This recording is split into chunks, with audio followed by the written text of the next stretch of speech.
Facultades, su podcast semanal por Radio Casa de la Cultura Ecuatoriana 940 AM. Un espacio de investigación, experimentación y aprendizaje. Juntos descubriremos proyectos científicos, comunitarios y artístico-culturales de trascendencia para los ecuatorianos y latinoamericanos. ¿Listos? Descubramos juntos nuestras facultades.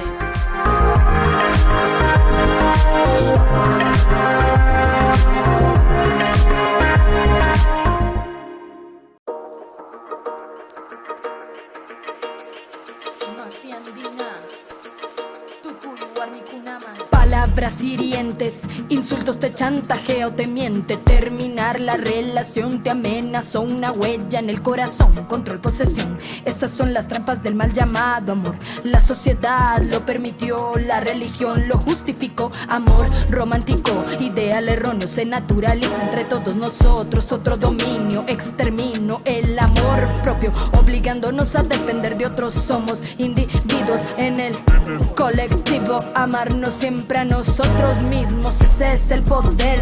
Reconoce tu propio placer, cultívate para que no venga cualquiera a intimidarte. Violencia de todas partes proviene, de todas partes emerge, de los medios de comunicación, Estado, patriarcado, economía, política, institucional, estructura, la reina, la novela, eso también es violencia. Alpama mashina mi kanchi, wairashina muyumunchi, huyashpa, hampish patar punchi, hatumuskuita tar punchi, hatari shunchi, richari shunchi, amakungangi, kambaya mi kangi, mana pipas kangichu, kambaya mi kangi, yaringi, huyarish papuri, tukuya, yuyari shumi, shungukunata, paska shumi, shinayata, umakunata, alichi shumi, tukuya nya hatari muy, mishuyu yaktor machishpa katishun, mishuyu yaktor machishpa katishun.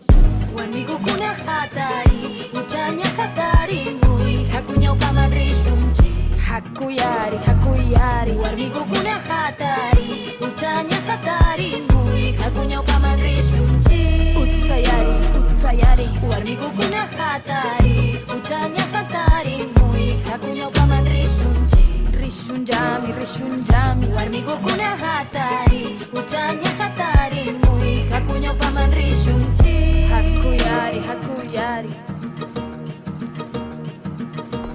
Me dijo eso, limítate a esto. ¿Quiénes son ellos? No uses eso. No te creo, no me gusta tu comportamiento. Saludos amigos y bienvenidos a nuestras facultades. Les saluda Fabián Freire Jaramillo.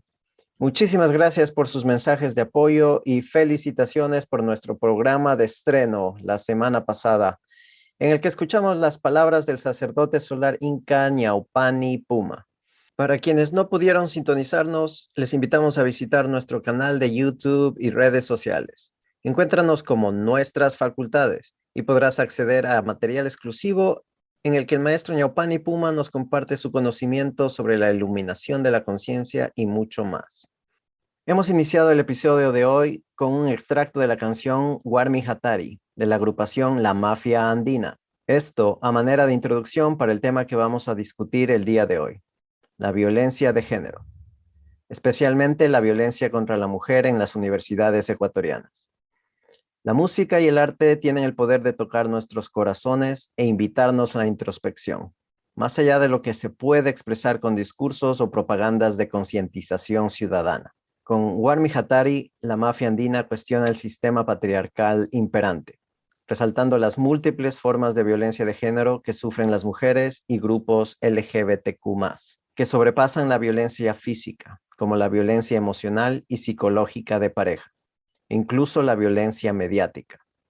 Les invito a buscar y escuchar la canción completa Warmi Hatari, así como el resto del fabuloso repertorio de la agrupación La Mafia Andina.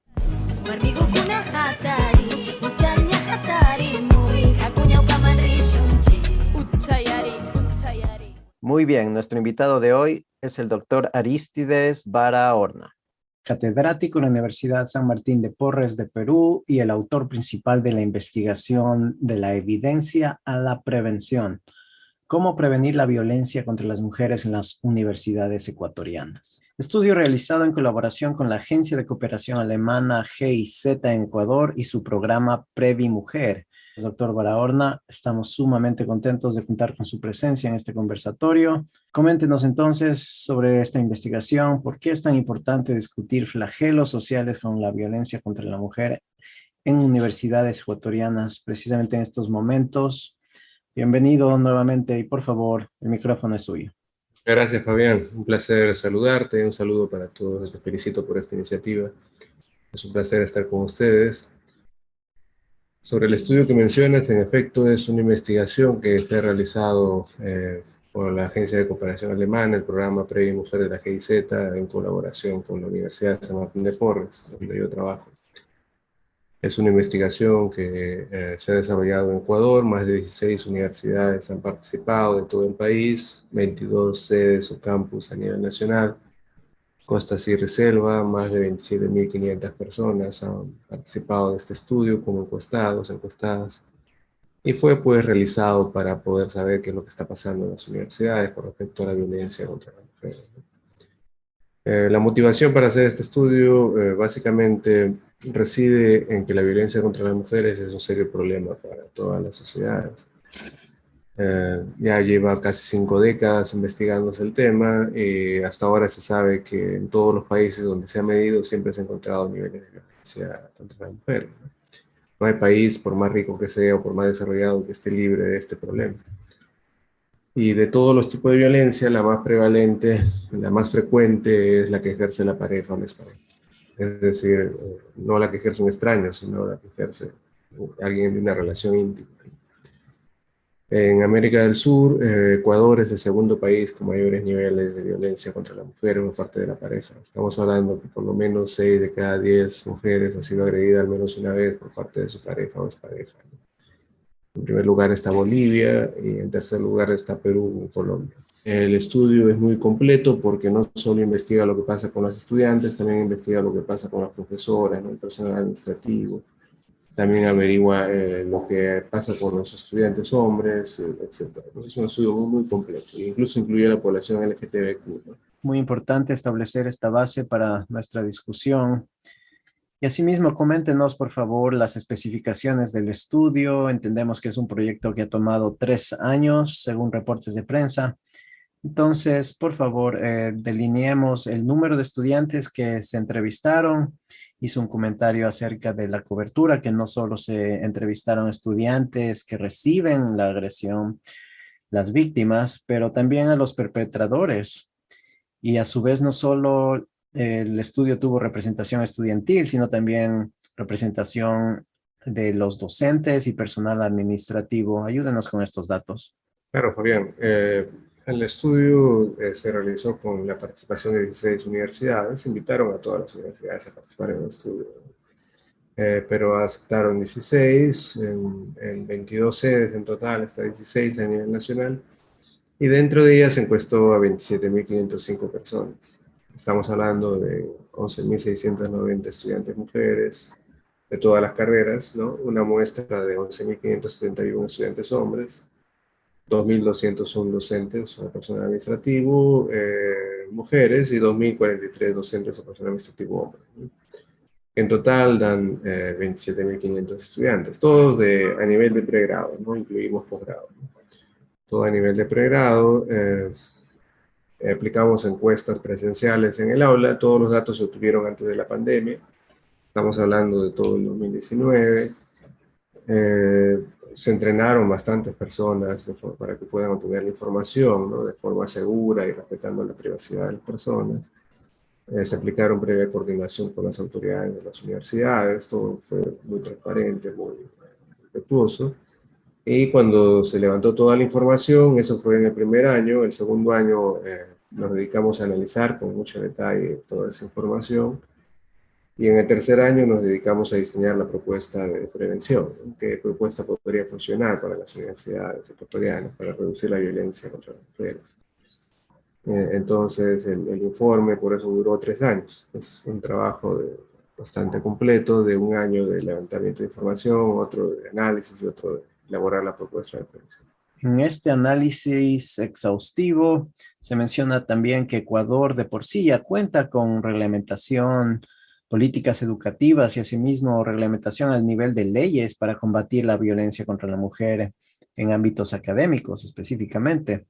Tal es el caso de la Ley Orgánica de la Educación Superior, redactada en el 2010, y la más reciente, la Ley Orgánica Integral de Prevención y Erradicación de la Violencia contra la Mujer del 2018. ¿Hay alguna reflexión después de conducir el estudio de por qué estas leyes que ya están escritas y vigentes no son suficientes para contener este problema? Claro, las leyes marcan o dan un marco, ¿no?, de trabajo para todas las instituciones. No solo se aplican a las universidades, sino, por ejemplo, la ley orgánica es para todo el país. El problema es que nosotros hemos encontrado a lo largo de estos años que la prevención efectiva de la violencia contra las mujeres tiene que tener un matiz organizacional. Es decir, la prevención debe ser organizacional y especialmente cultural. Para entender esto debemos comprender que la violencia contra las mujeres tiene muchas formas. La que nosotros tenemos en mente es la más cruenta, por así decirlo, ¿no? Es decir, los feminicidios o la violencia física grave o aquella con serias lesiones físicas producto de los golpes o los disparos, los asaltos, cosas así. Entonces tenemos una imagen de una violencia muy cruenta. Sin embargo, cuando eso lo revisamos en porcentajes, encontramos que de cada 100 mujeres agredidas, será 2, máximo 3 de cada 100 que tienen ese perfil. El 97% restante tiene un perfil que no cumple esas características. Son mujeres principalmente que sufren violencia psicológica, son insultadas, amenazadas, controladas, ¿no?, de forma exhaustiva por su pareja. O también sufren violencia económica, les quitan sus celulares, les quitan su dinero, les chantajean por algún medio, cosas de ese tipo. Entonces, es un tipo de violencia no muy frecuente, en el sentido que no ocurre muy seguido, una vez por mes, una vez cada 15 días. Pero justamente esa característica de no tener ese extremo de violencia grave, por así decir, de no ser muy frecuente, muy intensivas, hace que la gente la subestime. Entonces, la mayoría de mujeres, pues, socialmente han aprendido que ese tipo de experiencia no es violencia, sino solo son problemas o discusiones. Y la mayoría de hombres que agreden a sus parejas tampoco se identifican como agresores. Más bien, cuando usted conversa con los jóvenes que agreden a sus parejas, ellos reniegan de los agresores. Creen que deberían ir a la cárcel. Porque se están imaginando un agresor tipo psicópata, ¿no? Es decir, aquel que patea a su pareja, la quema, le corta, no, la intenta matar. Cuando en realidad de cada 100 agresores eso solamente es 1 o 2, no más. Entonces, el problema es que la gran cantidad de la violencia que sufren las personas y que experimentan las personas es una violencia socialmente validada, socialmente aceptada. Se ve como algo normal, como algo propio de las relaciones y que debe ser tolerable. Por eso la gente lo tolera. El problema es que ese tipo de violencia es dañina para la salud y el bienestar de las mujeres y también de los agresores. Nosotros hemos encontrado de forma sistemática que así la violencia aparentemente es leve, produce serios efectos en la salud y bienestar de las personas. Y también consecuencias en la productividad académica. Faltan más a clases, rinden mal los exámenes, jalan cursos, repiten, abandonan cursos, abandonan la carrera, es decir, serias consecuencias académicas. Hemos encontrado, por ejemplo, que las mujeres cuando son agredidas por su pareja en este tipo de violencias leves, pierden hasta más o menos 11 días de productividad académica al año. Es bastante. Y no solo eso, sino que cuando son agredidos por otros integrantes de la comunidad universitaria, porque no solo la pareja agrede, sino otros integrantes, pueden perder 13 días más, y cuando sufren ambos tipos de violencia al mismo tiempo, pueden perder hasta casi 29 días. Es decir, es un mes de productividad académica al año que se estaría perdiendo producto de este tipo de violencias. Y cuando revisas los datos de estas personas, encuentras que la violencia que más experimentan son violencias aparentemente normales. Entonces, ese tipo de violencia normal, para que cambie, para que se elimine, necesita pues el soporte de una organización. Necesita una organización que diga que eso no está bien, que ponga parámetros y normas y que sea cero tolerante a ese tipo de situaciones. Hemos encontrado que cuando una organización crea una cultura de cero tolerancia a la violencia, esos tipos de violencia bajan rápidamente. Obviamente los más graves no tienen mayores cambios, porque los más graves requieren una atención mucho más especializada, ¿no? Hay que derivar los casos, hay que darles un acompañamiento más cercano, hay que darles un soporte mayor, una atención médica más cercana, de mayor calidad, pero la gran mayoría cambia cuando hay un contexto contra la violencia, que dejen de justificar las actitudes a favor de la violencia. Por eso estas normas necesitan un soporte que es un modelo organizacional para prevenir la violencia. Ahora, les doy algunos datos más simples, ¿no? Por ejemplo, ¿por qué decimos que la cultura en las universidades puede disminuir la violencia?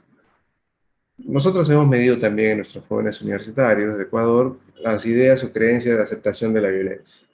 ¿Qué hemos encontrado? Veamos algunos datos. Hemos encontrado que 66 de cada 100 universitarios hombres creen que está bien que los hombres dominen a la mujer, que las mujeres estén subordinadas a ellos. 44 de cada 100 mujeres también lo creen. 44 de cada 100 hombres creen que está bien golpear a la pareja en algunas circunstancias, cuando le es infiel o cosas así. Y 24% de las mujeres también lo creen. Y 20% de hombres y 30% de mujeres creen que la violencia que sufren las mujeres puede ser principalmente por culpa de ellas. O sea, culpabilizan a la mujer de la violencia experimentada. Eso, por ejemplo, es lo que hemos encontrado en universidades. Pero ojo, los datos que les he dado no son de datos de estudiantes, ¿eh? Son datos de profesores y profesoras, hombres y mujeres. Los datos de estudiantes son mucho más altos. Estamos hablando de valores que van entre 77 y 56%. Una de las razones por las cuales la violencia ocurre es justamente porque tenemos ideas o creencias de que esto es normal y es aceptable, por lo tanto no hago nada. Y como es aceptable, cuando veo violencia tampoco actúo. Preguntamos también qué pasaría si han observado violencia en la universidad, alguna de sus estudiantes o compañeras, y el 60% ha observado violencia. Pero la mayoría, 3/4 prácticamente de los que han observado violencia, no han hecho nada. Es decir, han dado vuelta a un costado. Y no han hecho nada porque creen que no es su problema. Es un asunto privado que tienen que resolver ellos, o no me meto porque se algo perdiendo, o cosas así. Entonces, este tipo de conductas te hacen demostrar de que hay una tolerancia a favor de la violencia, de que hay una cultura a favor de la violencia. Por eso no es de extrañar los altos porcentajes de violencia que hemos encontrado en el estudio. En términos conceptuales, ustedes proponen una definición de la violencia contra la mujer que va más allá de la violencia física y de la violencia o acoso sexual, incluyendo aspectos psicológicos, emocionales y económicos. Esto es una contribución para combatir discursos que tratan de minimizar estos tipos de violencia y nos ayuda precisamente a dimensionar el alcance y el impacto del problema. Su estudio además propone la cuantificación de los efectos nocivos de la violencia contra la mujer mediante el concepto de pérdida de productividad académica. De ser posible, por favor, ayúdenos expandiendo su análisis sobre estos importantes conceptos. Claro, sobre el primer punto que mencionaste, desde una visión clásica, pues la violencia siempre se ha visto como violencia física y sexual, ¿no? Es decir, es fácil de ver. Alguien que golpea con el puño, que patea, que viola, es fácilmente identificable como violencia, ¿no? Pero hay muchos tipos de violencia que no tienen esa manifestación. La violencia psicológica, por ejemplo, los insultos, las amenazas, los chantajes, las humillaciones, de forma consistente, continua, sostenida, destruyen a la persona. No producirán daños físicos evidentes, pero producen un daño psicológico muy grave que puede perdurar muchos años. Y ese daño emocional pues afecta también tu rendimiento, ¿no? Tu productividad. Afecta el tiempo y las energías que dedicas a los estudios. Y si trabajas como docente, pues al trabajo de la enseñanza.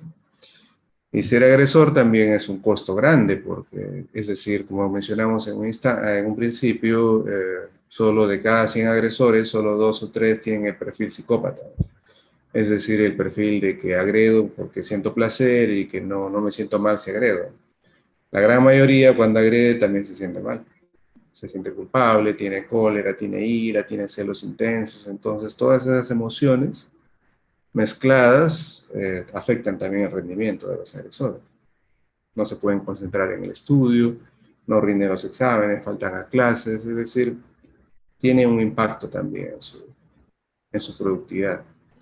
Nosotros hemos justamente capturado o tratado de capturar cuántos son esos días en promedio que pierden agresores y agredidas por los diversos tipos de violencia que experimentan, y hemos encontrado lo que te dije hace un instante, que los estudiantes, por ejemplo, pierden entre 11 a 30 días al año, ¿no?, producto de estas violencias, dependiendo de qué tanta violencia sufren o ejercen al mismo tiempo.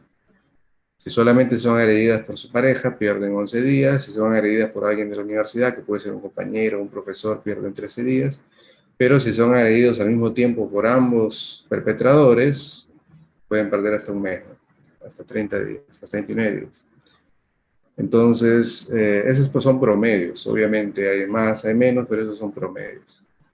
¿Qué es lo que hemos encontrado? Hemos encontrado que cuando quisimos proyectar estos datos a nivel de la población universitaria, encontramos que dentro de la comunidad universitaria ecuatoriana, la productividad académica perdida debido a la violencia equivaldría más o menos en casi 69 millones de dólares de productividad académica perdida, pero solo medido como costo-oportunidad. ¿Qué cosa es costo-oportunidad? Costo-oportunidad es el costo que yo asumo por dejar de hacer algo que me genere ingresos presentes o futuros. Por ejemplo, ¿no? Yo tengo un negocio, no abro ese día. Es un costo-oportunidad, he dejado de tener ingresos ese día. Yo quiero invertir en hacer una maestría porque eso va a repercutir en mayores ingresos a futuros, no la hago. Hay un costo-oportunidad por no hacerlo. Entonces, en este caso, la cantidad de días perdidos por violencia representa un costo-oportunidad para estudiantes y para docentes. Hemos capturado cuántos días son esos. Estamos hablando de un total de casi 3.664.000 días. Es un montón. Si eso lo traducimos a fuerza capital perdida, estamos hablando como si casi 18.000 personas hubiesen desaparecido de las universidades. Es bastante, considerando que hay más o menos 500.000 de estudiantes en la universidad ecuatoriana. Y eso traducido a dinero equivale pues a casi 69 millones de dólares. Es decir, ¿qué representa para el país en unos años que cada año sus universitarios pierdan casi 3.700.000 días de estudios, producto de la violencia contra la mujer?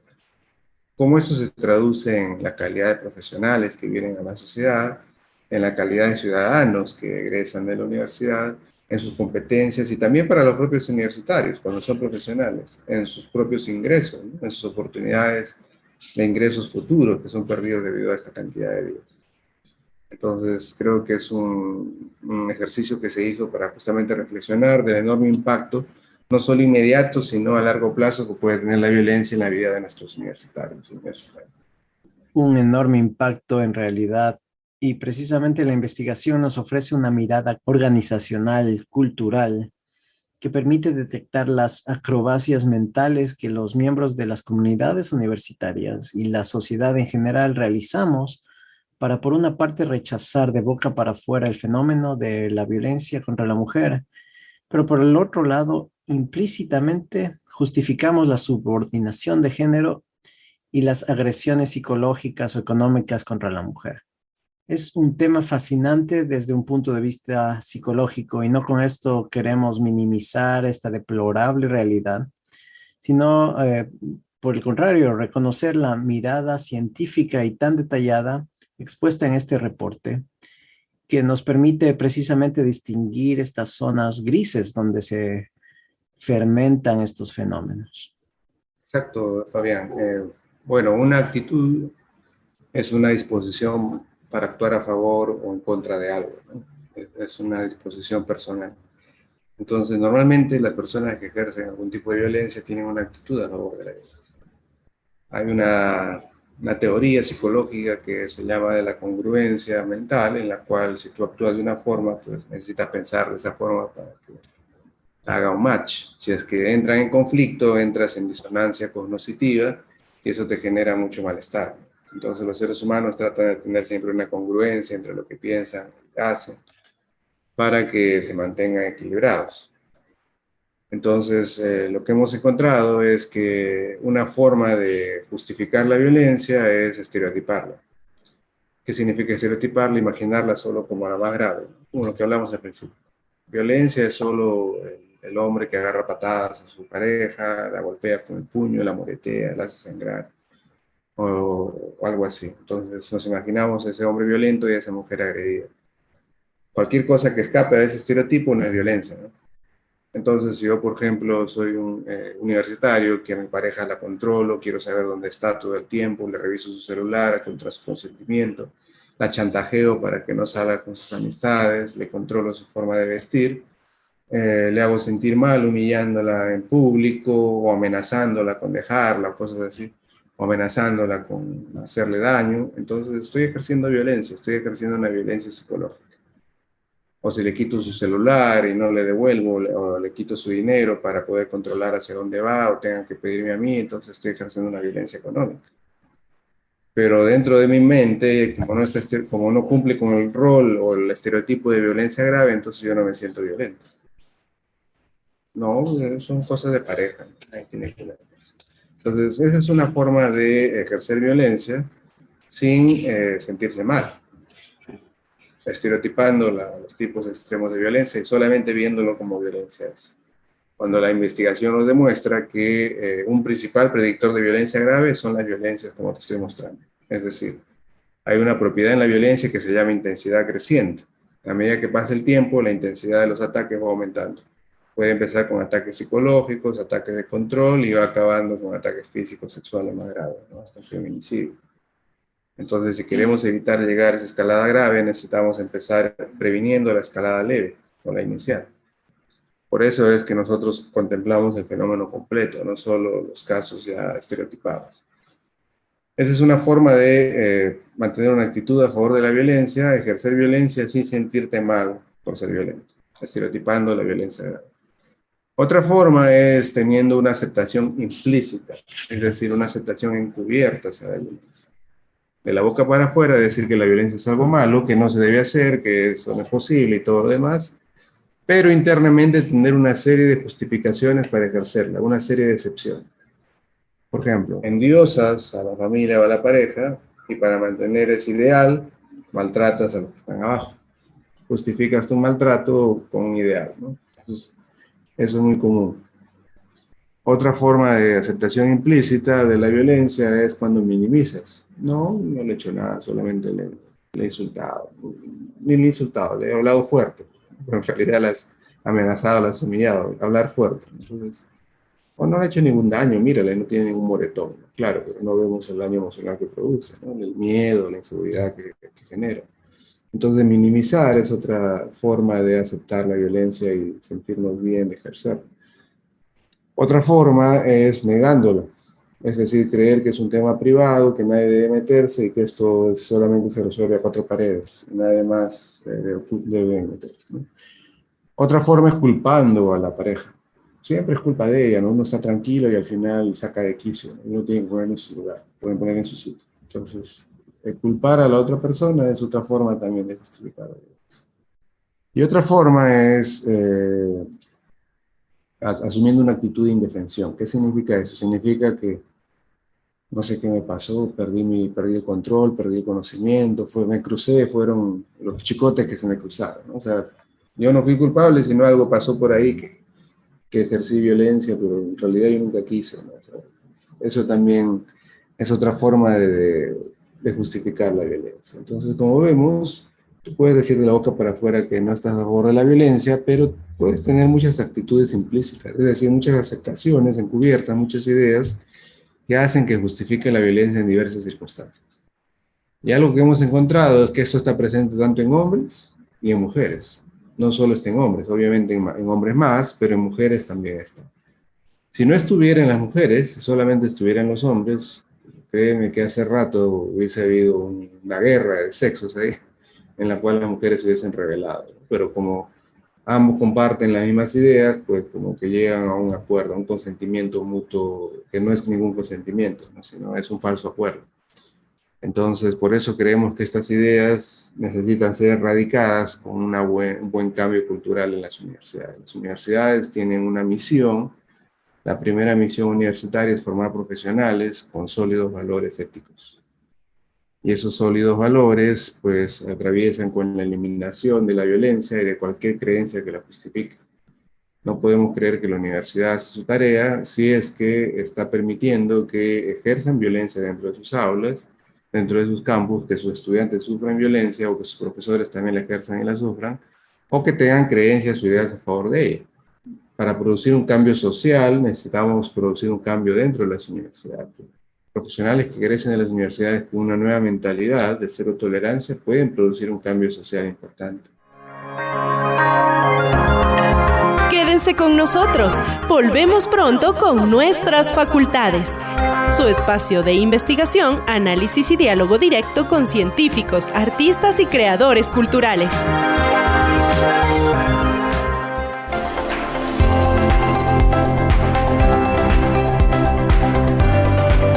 Encuentra toda la información de la Casa de las Culturas en un solo clic. Biblioteca, fomento artístico y cultural, museos, cinemateca, publicaciones. Conoce el trabajo que se realiza en los núcleos provinciales. Visita nuestra casa, la Casa de las Culturas. www.casadelacultura.gov.es.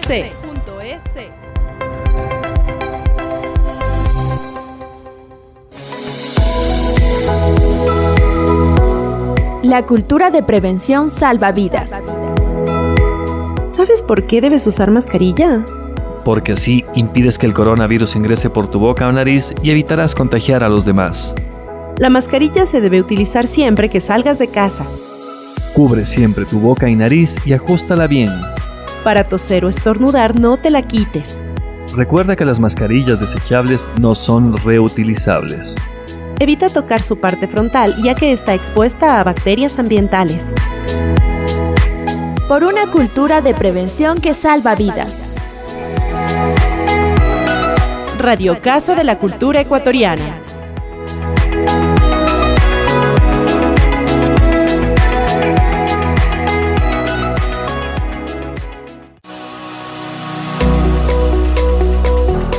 Encuentra toda la información de la Casa de las Culturas en un solo clic.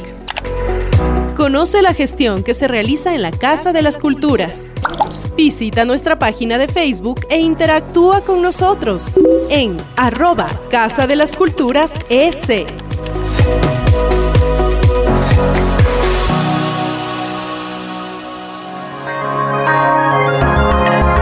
¿Listos? Continuemos explorando, experimentando y aprendiendo acerca de nuestras facultades.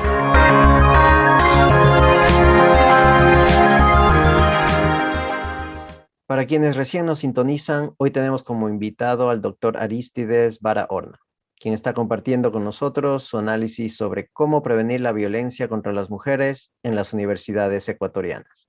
Doctor Barahona, me gustaría traer nuevamente a colación esta importancia de no solo tener un enfoque sobre la victimización, pero a su vez también expandir el análisis al efecto de la violencia sobre quienes la perpetran. Con eso nos invita a los hombres a mirarnos al espejo y analizar estas microagresiones las que somos culpables, cuando tal vez inconscientemente agredimos sin darnos cuenta a nuestras parejas, a nuestras compañeras de estudio o trabajo.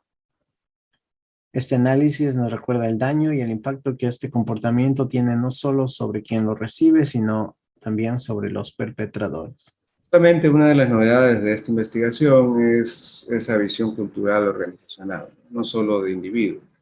Hasta antes de estos estudios hay muchísimas investigaciones en todo el mundo que han tratado de encuestar a estudiantes universitarias y ver qué está pasando con ellas, ¿no? De cómo agredirlas, como víctimas. El problema con ese tipo de información es que no es completa. Solamente ve una parte de la realidad. Necesitamos ver qué está pasando con la otra parte, porque las universidades tienen de todo. Entonces, y no solo estudiantes, sino también personal docente, ¿no? Entonces, esa visión cruzada nos ha permitido entender que, en realidad, detrás de tanto la perpetración de la violencia como de la experiencia de ser agredida por violencia, hay fuertes patrones culturales. Hay fuertes aceptaciones hacia la violencia, ¿no? Por lo tanto, eso nos da una esperanza porque nos demuestra que las universidades pueden disminuir enormemente esta violencia con un buen cambio cultural. Hemos encontrado, por ejemplo, que normalmente en las universidades los perpetradores son jóvenes como cualquiera de nosotros, las mujeres agredidas son jóvenes como cualquier joven en general, pero que son susceptibles al cambio. Es decir, si se les enseña que lo que están viviendo no está bien, que lo que están experimentando y ejerciendo no está bien, que la violencia que ejercen, que lo que están haciendo con sus parejas es violencia y eso no está bien, o lo que están viviendo es violencia y eso no está bien, entonces muchas de ellas van a dejar de ser. Van a tener que aprender nuevas formas no violentas de relacionarse. Eso es un reto también, porque convivir y relacionarse de formas no violentas requiere aprender nuevas habilidades. Antes, cuando tú querías lograr algo, ejercías la violencia y la otra persona tenía que obedecer porque tenía miedo. Se acababa la discusión. Pero ahora, cuando sabes que eso está mal, eso no está bien, entonces tienes que aprender a negociar. Tienes que aprender a llegar a un acuerdo, a acordar. Eso obviamente genera más esfuerzo porque hay que aprender nuevas cosas, pero a mediano y largo plazo genera un enriquecimiento, un beneficio, porque estás respetando a todas las personas. Estás logrando acuerdos y consensos para beneficio de todos y todas. Entonces, la prevención genera más beneficios que solo la disminución del problema. Ese es un punto. Otro punto es que algo que hemos aprendido en las organizaciones, en las empresas sobre todo, es que cuando las empresas se vuelven cero tolerantes a la violencia, la gente al aprender que lo que hacen está mal, la gran mayoría cambia. Entiende que eso no está bien y decide cambiar. Con mucho esfuerzo aprende nuevas formas de relacionarse y cambia. Pero hay un porcentaje que no cambia, porque no quiere cambiar. Es decir, siempre vamos a encontrar un porcentaje de jóvenes que ejercen violencia y se sienten cómodos ejerciendo violencia, porque ganan poder. Y también vamos a encontrar un grupo de mujeres que sufren violencia y que creen que no pueden eliminar esa violencia, que creen que no pueden salir de ahí porque ya tienen un daño emocional muy serio, ¿no? Que requiere algo más que solo un cambio cultural, requiere una intervención mucho más profesionalizada, más personalizada.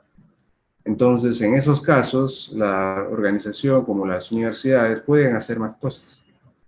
La prevención no solo consiste en un cambio cultural, que nosotros llamamos a eso prevención primaria, porque busca eliminar las causas de la violencia, que son esas ideas culturales, sino también busca frenar esos casos de violencia cuando la gente está ahí y no puede salir de esos casos. Eso se llama prevención secundaria, y eso requiere ya poner ciertas normas, poner ciertos controles y derivar los casos para que sean atendidos por personal más especializado. Las universidades tienen sus oficinas de bienestar universitario y pueden tranquilamente incluir esos servicios ahí, con personal especializado.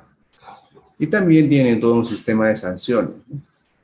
Es decir, cuando ya vemos que la gente no quiere cambiar y la gente está con lo mismo y sabe que está haciendo algo mal, pero persiste en hacerlo, yo creo que necesitan una sanción para aprender de que eso no está bien.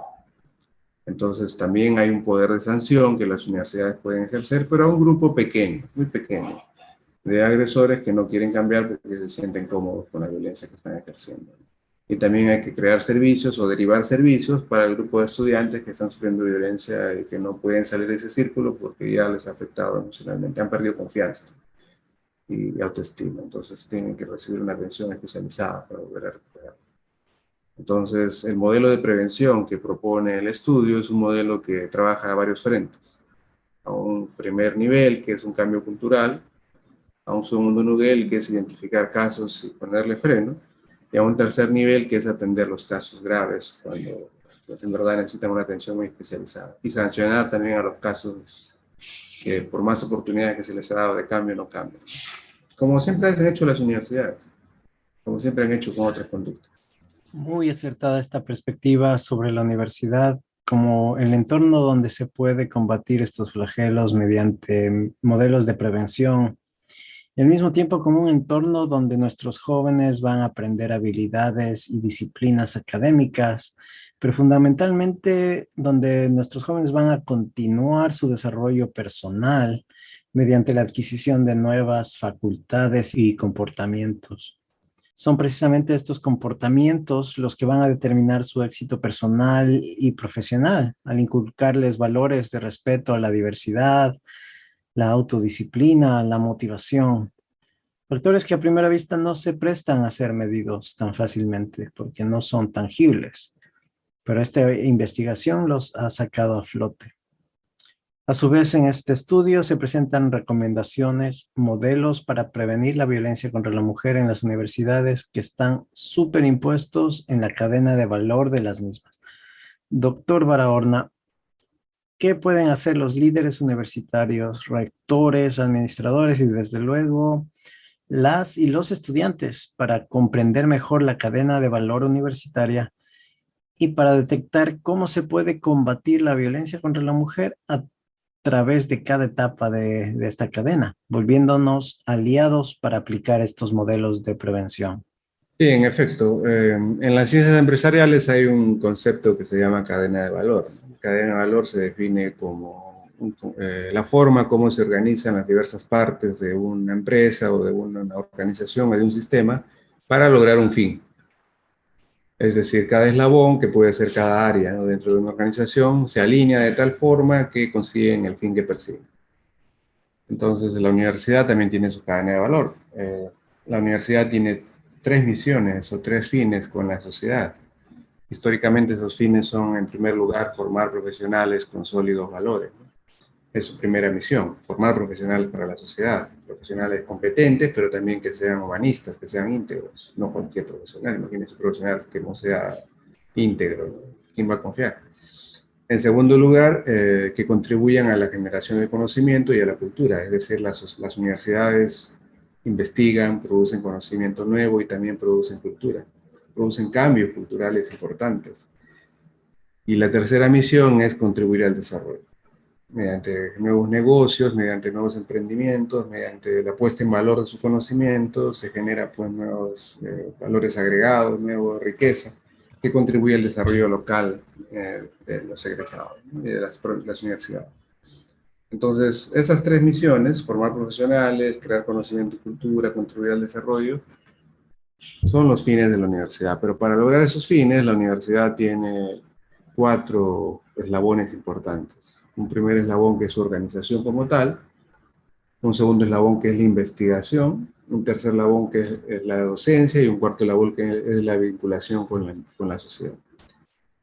Todos esos atraviesan por una declaración de políticas, por una infraestructura y cultura dentro, y hay una gestión administrativa y académica detrás.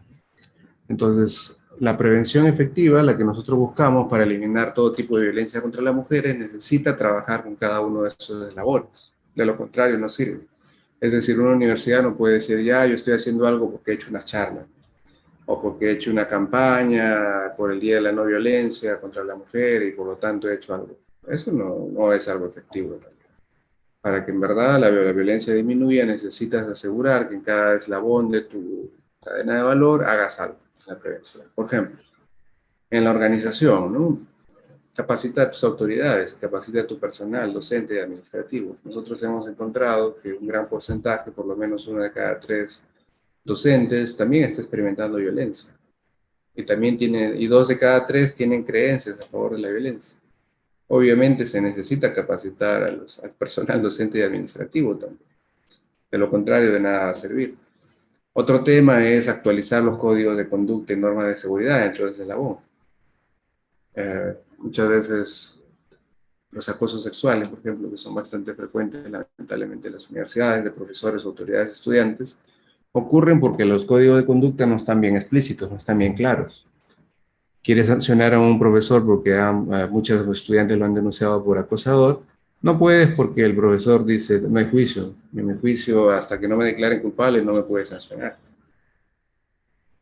Y la culpa es de la universidad porque no ha puesto explícitamente en su código de conducta qué tipo de conducta no son admisibles. Es decir, no necesitas hacer un juicio para saber que una conducta es inadecuada o no. Como tener reuniones privadas con estudiantes mujeres a ciertas horas, o en ciertos ambientes, o fuera del contexto académico. Se puede poner eso en los códigos de conducta. Se puede reducir enormemente la cantidad de causales de acoso sexual. De tal forma que hace más fácil a las universidades sancionar cuando hay que sancionar. Y también a los profesores les hace más fácil saber qué no deben hacer, porque saben que eso no está permitido.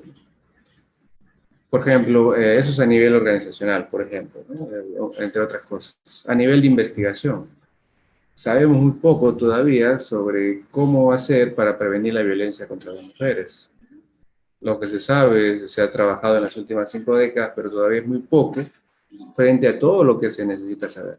Y las universidades necesitan desarrollar más líneas de investigación en favor de ese tema. Por ejemplo, esta última década yo vengo trabajando desde las ciencias empresariales en la prevención de la violencia, pero eso no hay en ninguna otra parte del mundo. La prevención de la violencia se ha hecho principalmente por las carreras de psicología, las carreras de derecho, ¿no? Pero ciencias empresariales nunca se ha metido en ese tema. Hemos tenido que abrir una línea de investigación para empezar a crear conocimiento. Y es ahí que después de 10 años ya vamos teniendo más conocimiento sobre el tema. Pero eso se ha logrado porque la Universidad de San Martín ha invertido en ello, ¿no? Y está invirtiendo en ello. Entonces creemos que las universidades también para disminuir la violencia necesitan también hacer que sus investigadores investiguen sobre el tema, ¿no? Para poder crear nuevas herramientas y nuevas metodologías sobre cómo hacer frente a la violencia, para entenderla más y para frenarla. Eso, por ejemplo, en investigación. En docencia, ni qué decir en docencia. Es inadmisible que nuestros jóvenes pasen 5 o 6 años en la universidad y no hayan recibido siquiera 1 o 2 clases sobre cómo prevenir la violencia, qué cosa es violencia y cómo evitar. Inconcebible, aunque sea pues como curso extracurricular, nada. No hay un eje transversal en toda la formación que haya trabajado estos temas. Quizás en trabajo social o psicología han visto algo sobre esto, pero no más. El resto de carreras como ingenierías, empresariales, nada. Es como si esos temas no importasen para ellos, ¿no? Cuando en realidad no es así. También el tema de la vinculación de la universidad con la sociedad. Tampoco hay oportunidades. Ahí es necesario que las universidades empiecen a trabajar servicios especializados. ¿Qué hacer cuando detectas un caso bastante grave en la universidad? La universidad no tiene suficientes recursos para hacerle frente. Tiene que coordinar con otras instituciones especializadas que brinde el gobierno o de la sociedad civil para que brinden esas atenciones oportunas. Y eso requiere pues mayores vinculaciones, ¿no?, con la sociedad civil. También necesita establecer una ruta de actuación. ¿Qué pasa cuando detecta los casos? ¿Cómo debe derivarse oportunamente? ¿Qué tipo de asociaciones públicas privadas hacer? ¿O cuál debe ser el protocolo, ¿no?, de atención y soporte? ¿Cómo dar una contención de seguridad? Todo ese tipo de preguntas necesitan responderse dentro de la universidad y cada uno desde su pilar, ¿no?, desde su cadena de valor, desde su eslabón. Entonces, el modelo de prevención que nosotros hemos propuesto es un modelo que plantea diversas oportunidades de trabajo, de tal forma que las universidades vean que pueden hacer mucho, y no solo la clásica charla o la clásica campaña, ¿no?, que se acaba en unas horas y no pasó nada, ¿no? No hay un cambio real en la mentalidad de nuestros jóvenes. Doctor Barahona, ustedes proponen un modelo conceptual que tome en cuenta la teoría del cambio. Entonces, si volvemos a correr este estudio en 10 años, ¿qué hallazgos o descubrimientos anhela encontrar en una próxima visita? En efecto, Fabián, hay 4 barreras, ¿no?, que las universidades tienen que superar para vencer a la violencia. La primera es la invisibilidad del problema, es decir, hay que ser realistas. Este problema está en todas las universidades. En las 16 que han participado, en todas hemos encontrado. Independiente de que sean privadas, públicas, de la costa, sierra, selva, todas han tenido porcentajes altos de violencia, muy parecidos. Entonces, es un problema real. No podemos creer que en nuestras universidades no hay este tipo de violencia. Vivimos en sociedades violentas. Es imposible que no exista un impacto en las universidades. Este estudio ha visibilizado el problema y ha generado también una línea base para que estas universidades empiecen a trabajar y luego comparen, ¿no?, si es que está produciendo algún efecto o no. Lo que nosotros buscamos con mediciones futuras es menos violencia, es decir, buscamos que esto vaya disminuyendo con el tiempo y no aumentando. Pero eso dependerá de las universidades que decidan hacer algo.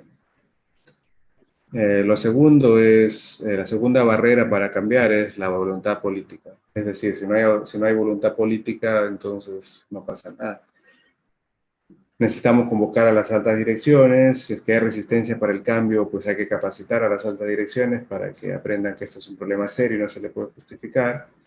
Y eso va a traer como beneficio que va a haber una prevención explícita y real y con un presupuesto para ello, ¿no?, porque la prevención o cualquier otra actividad también cuesta. La tercera barrera son normas sociales dominantes. Vivimos en sociedades altamente machistas con normas sociales que justifican la violencia, hay que cambiarlas. Para eso buscamos que las universidades se vuelvan espacios cero tolerantes hacia la violencia y que se vuelvan campus seguros para las personas, para los estudiantes, sobre todo las mujeres. Y la última barrera es los servicios inexistentes. Para los casos graves o los casos que requieren una atención especializada, pues hay que prever servicios oportunos. En el estudio hemos encontrado que 7 de cada 10 cree que no existen esos servicios o que la universidad no está preparada para atender estos fenómenos. O sea, no confían en la capacidad de las universidades y eso está mal, ¿no? Necesitamos que las universidades promuevan y desarrollen estos servicios para que la gente, los estudiantes puedan acceder a ellos y puedan atenderse oportunamente. Entonces, estas 4 barreras, invisibilidad, voluntad política, normas sociales y servicios inexistentes, tienen que ser superadas para que en verdad el cambio sea significativo y la violencia pueda disminuir. Al cierre de esta charla, doctor Barahona, ¿nos ofrece alguna reflexión final para las nuevas generaciones? ¿Quién sabe, alguna estudiante agredida? O los hombres que vamos a la universidad y también estamos sujetos a repetir patrones de conducta que hemos visto en casa y que vemos a lo largo y ancho de nuestra sociedad. ¿Cómo podemos generar un espacio para la reflexión? Sí, muchas gracias, Fabián. Bueno, en efecto, tomo tus palabras como mías. Este es un tema, pues, que atraviesa diversas esferas de la vida, ¿no? Por lo tanto, su investigación requiere transdisciplinaridad, requiere que haya múltiples disciplinas trabajando en colaboración. Por eso yo recomendaría a los jóvenes y las jóvenes que están en proceso de formación que socialicen más allá de su facultad, que tengan amistades de otras facultades, de otras carreras, que aprendan a trabajar en equipo, que hagan investigación en conjunto, porque aprender diferentes miradas o compartir diferentes miradas siempre es enriquecedor. Te aprende muchísimo, te das cuenta de la limitación de tu enfoque y adquieres nuevos recursos. Entonces, para desarrollar más nuestras competencias y nuestras habilidades, un trabajo interdisciplinario es muy bueno. Así que eso es un sabio consejo. En cuanto a lo otro, la universidad es un espacio ideal para la reflexión y el crecimiento personal. En la universidad entramos adolescentes y salimos adultos jóvenes, ¿no? Entonces es una etapa crítica, muy importante. Lamentablemente ahí se instalan también muchos vicios que nos van a acompañar de por vida y uno de ellos es la violencia contra las mujeres. Empezamos a tener nuestras primeras relaciones a largo plazo de pareja, ¿no? Primeras relaciones sólidas, pero ahí también se instala el control, se instala la violencia psicológica, la violencia económica, y si los dejamos y los vemos como algo normal, nos va a acompañar durante muchas décadas, y trayendo muchas desgracias, sufrimientos innecesarios para todo el mundo, ¿no? Especialmente para las mujeres. Entonces yo creo que la universidad es un espacio de reflexión. Ser universitario es eso también, es tratar de desarrollar un concepto unificado, una unidad en medio de tanta diversidad, ¿no? Un conocimiento un conocimiento universal, pero manteniendo una postura, una posición individual, y es también una oportunidad para repensar todas nuestras formas de pensamiento, de creencias que hemos adquirido desde nuestra primera infancia. Algo que nos han demostrado los experimentos psicológicos es que los niños y niñas aprenden sus primeras formas de pensamiento antes de los 3 años, y se instalan casi automáticos. Y si nosotros no reflexionamos sobre esas formas de pensamiento, los vamos a repetir como autómatas a lo largo de nuestra vida, y eso no está bien. Nosotros somos seres que podemos reflexionar y decidir sobre qué queremos conservar y qué queremos cambiar. Nuestros padres invierten muchos recursos, mucho de su tiempo, de su dinero para poder permitirnos estudiar en la universidad. Ser universitario es un privilegio, lamentablemente en nuestros países, es decir, por ejemplo en mi país, ¿no? Tenemos 1.500.000 universitarios, pero tenemos 2.100.000 jóvenes de la misma edad, de 18 a 25, que ni estudian ni trabajan. O sea, hay más jóvenes que ni estudian ni trabajan que universitarios de la misma edad. Entonces, yo estoy seguro que en Ecuador también es algo parecido. Así que ser universitario es un privilegio, lamentablemente. Pues hay que tomarlo con más responsabilidad y hay que tratar de ser mejores personas. Y para tratar de ser mejores personas, un paso esencial es la autorreflexión. Es darnos cuenta de que estamos haciendo mal, es darnos cuenta que podemos hacer mejor y sobre eso trabajar y mejorar. No es un camino fácil, es bastante difícil, es doloroso, darse cuenta de que uno está haciendo mal siempre duele. Por eso nos autoengañamos, ¿no? Para no sentir ese dolor, pero es la forma de crecer.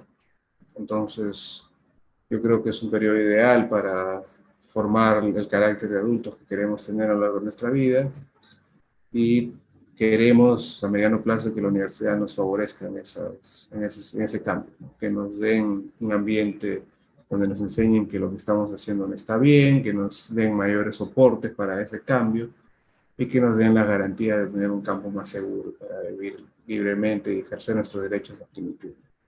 En conclusión, es un llamado a la reflexión, llamado para seguir creciendo como personas, como estudiantes, como organizaciones y sociedad. Un llamado fundamentado en la evidencia de 23,000 estudiantes, 4,000 docentes y personal administrativo entrevistado de 16 universidades ecuatorianas de todas las regiones, que han sido evaluadas por el equipo de la GIZ y supervisados en la investigación por el doctor Arístides Barahona. Sumamente agradecidos, doctor, por su tiempo y esperamos volver a estar en contacto en un futuro cercano. Un placer, Fabián. Muchas gracias a todas las personas que han visto y oído esta entrevista y, como siempre, éxito, y tienen en mí un servidor en lo que necesitan. Un abrazo fraterno desde Perú para todos y todas. Un abrazo fraterno también para usted y para toda nuestra audiencia. Les esperamos el próximo martes a las 4 de la tarde con un especial por el 24 de mayo, en conmemoración por el bicentenario de la Batalla de Pichincha. No dejen de comentarnos y compartir sus sugerencias por redes sociales. Este fue Fabián Freire Jaramillo, conductor de Nuestras Facultades.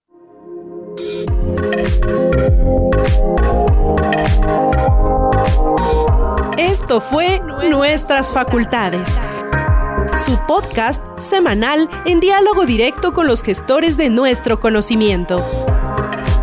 Les esperamos todos los martes de 4 a 5 de la tarde por Radio Casa de la Cultura Ecuatoriana 940 AM y www.radiocce.com.